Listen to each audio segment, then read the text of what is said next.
Apresenta Talks, Talks 3, Talks 3 com Cracabits. Cracabits. Convida a vida. Convida a vida.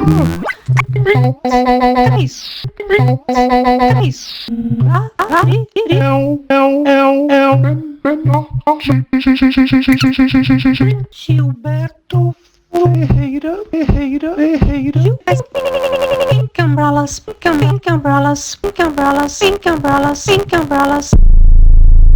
Afinal, o que é o Pink Umbrellas? Somewhere over the rainbow, way up high, there's O que é o Pink Umbrellas? Eu sempre fico com essa tarefa super difícil, reunir artistas de diversas linguagens e também artistas de diversos países. Este é nossa terceira edição do Pink Talks, que é o talk show do Pink Umbrellas. Eu apago a luz, cara, eu fecho o olho e é ali as pessoas entram no meu cérebro, brother.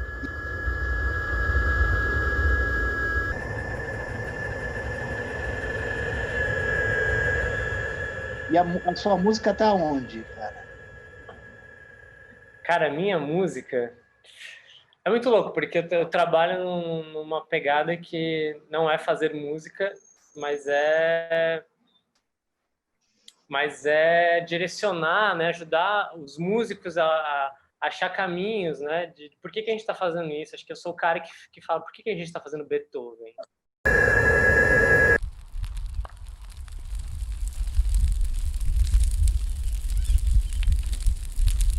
Enfim, sei lá, eu acho que eu me definiria assim como um músico e etc. também, né?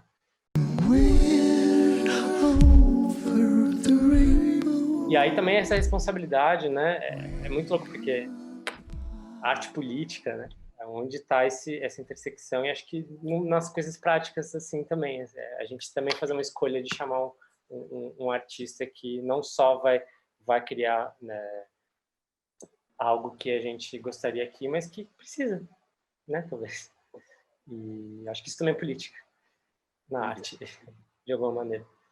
There's been a huge increase in plastic surgery. Acho que acima de tudo eu sou um acadêmico, não tem muito como fugir disso. I think. Mas a curadoria é uma parte muito importante, eu acho, do meu trabalho acadêmico e talvez do modo como eu penso as coisas. Por um lado, porque me parece que é um modo interessante de acessar o mundo, mais ativo, e nesse sentido eu acho que concordo muito com o que o Gilberto falou em relação ao peso político mesmo, de fazer essas interferências, de traficar imagens, de promover trabalhos, né? Eu acho que isso é talvez um lado da curadoria que eu acho muito importante, em termos de extensão política comunitária extensiva do trabalho acadêmico até, mas também é um modo de conhecer as coisas por um outro lado, né? Quando você, digamos, já que acaba sendo meu campo de sempre, que é cinema, imagens, ver um filme, qualquer que ele seja, ver uma imagem, uma obra audiovisual, uma coisa. Agora, se você vai montar aquela obra para mostrar para outras pessoas, isso demanda uma compreensão da obra do avesso, né? Eu imagino que todos vocês entendam isso que eu estou falando aqui, sabe? E, com certeza, o tipo de conhecimento que você gera, que você absorve, que você incorpora nesse processo é bem diferente do que simplesmente ler ou analisar. E, novamente, isso também te dá a oportunidade de compartilhar esse conhecimento de outras maneiras, né? De uma maneira muito mais transversal, envolvendo outras pessoas, envolvendo os próprios objetos e as próprias obras. A gente não vê a mesma coisa. Quem consome arte, né? Usando a palavra do capital, quem consome arte? Não estamos no mesmo espaço. Mas a hora que você vê a terceira, a quarta, você começa a perceber que ali é uma viagem, né? Uma viagem que não tem que pensar tanto, você não tem que fazer tantas conexões, você tem que se deixar levar, né? Assim como a arte, para mim, você tem que se deixar levar pela arte, você tem que deixar ela tocar o seu lado sensível e não o seu lado racional, que você tem que ter, sei lá, pode ser um pouco lollipop ou poliana, sei lá. Faz as coisas, as pessoas vão vir. Se elas não gostarem, elas vão embora. Fica lá aberto e aí, com o tempo, as pessoas que gostam bastante vão se reunir. Aquilo gera história e cultura. Ou melhor, agora a pergunta, né? O processo colonial extrativista é um modelo curatorial padrão? Aí as forças do mercado e dos fãs colaborando para manter o artista sempre fazendo a mesma coisa. Não deixando o artista inventar, se reinventar. Gente, como é difícil isso, né? Tchau.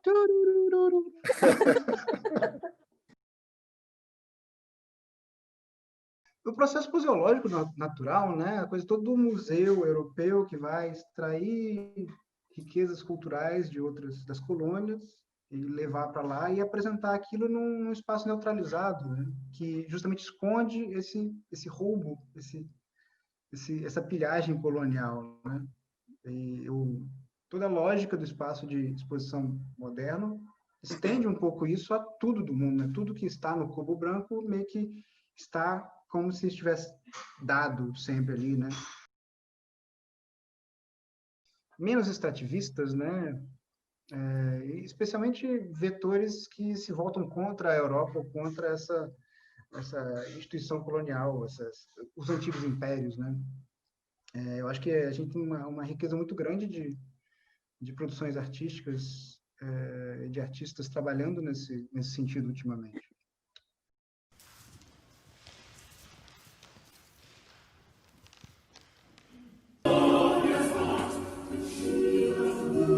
Porque a gente costuma pensar na curadoria como algo relacionado ao objeto e à arte, né? A curadoria é feita em cima de um tema que vai escolher objetos, que vai entrar em diálogo com o artista.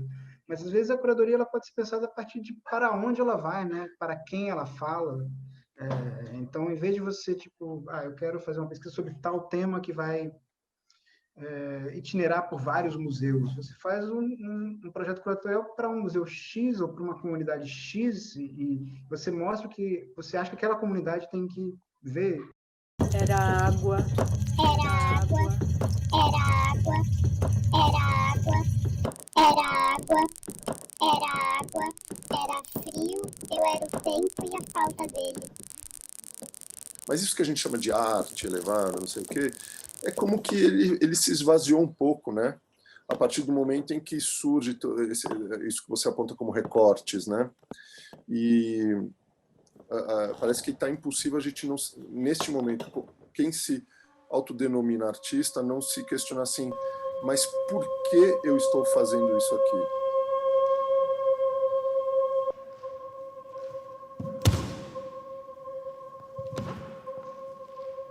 E, no geral, o mercado da arte é talvez um dos mais eficientes instrumentos de captura cultural que existe, né? Ele subverte tudo, ele transforma tudo em valor, em mecanismos para lavagem de dinheiro e assim por diante, né? É uma pena que a produção de arte acaba vivendo sob a sombra disso, acaba crescendo muito sob a sombra disso, me parece.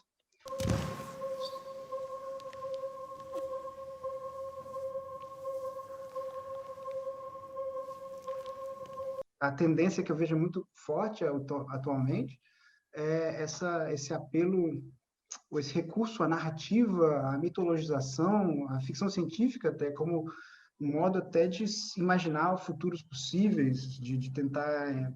Achei mais interessante que eu nunca li.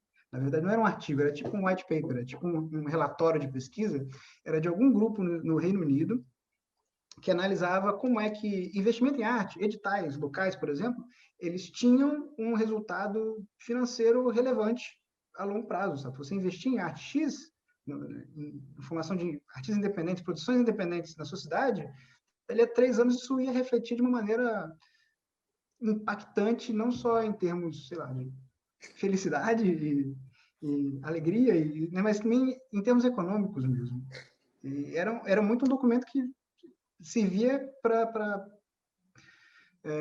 embasar esse tipo de disputa cultural, né? De disputa política, na verdade, pelo espaço para a cultura, me parece.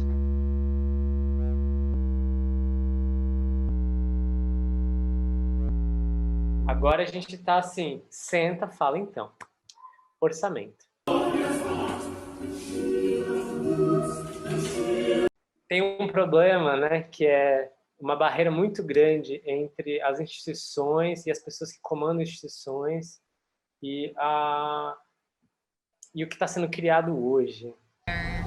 It's almost like we're running away from being human. Então tem esse retorno de outras ficções científicas possíveis e talvez o ponto de confluência aqui entre isso e a afirmação de outros sujeitos históricos que por muitos anos foram marginalizados é o retorno do afrofuturismo, por exemplo. O afrofuturismo como uma outra chave de leitura da ficção científica, sabe? Exato. I feel comfortable with like selfies, for example, because I can really influence them, but I have such a hard time like seeing myself in pictures, other people taking pictures of me, and then especially with modeling when it's also other people dressing me, other people doing my makeup or whatever. Sei lá, eu do ponto de vista do produtor, né, da gestão cultural e ainda que numa instituição ou não, o quanto custa? Quanto retorna? Quanto custa o ingresso? Quem é o patrocinador? Por que o patrocinador? A gente está muito linkado a isso. Beauty standards that are not even human or real. The fact, you know, you can imagine the filters of having those huge eyes, for example. E assim, o público é o último item. O público só está ali para ser. Quanto de público deu? A partir dessas nossas conversas, assim, eu acho que a gente tem que aceitar, claro, que a gente está inserido num sistema capitalista, a gente precisa de trabalhos remunerados e a gente precisa pagar as nossas contas, a gente não pode abrir mão disso, mas a gente também não pode abrir mão de uma coisa mais utópica que não pense nessa remuneração, sabe? Que essas coisas possam caminhar de forma paralela, porque eu acho que se tem alguma coisa que pode se livrar desse sistema capitalista é realmente o pensamento artístico, é a liberdade de expressão, a liberdade artística. Então,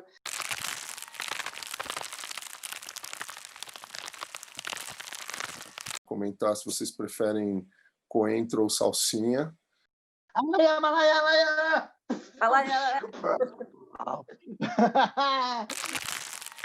Que a gente dá o tchau da rainha, assim, tem que todo mundo fazer assim pra câmera, ó.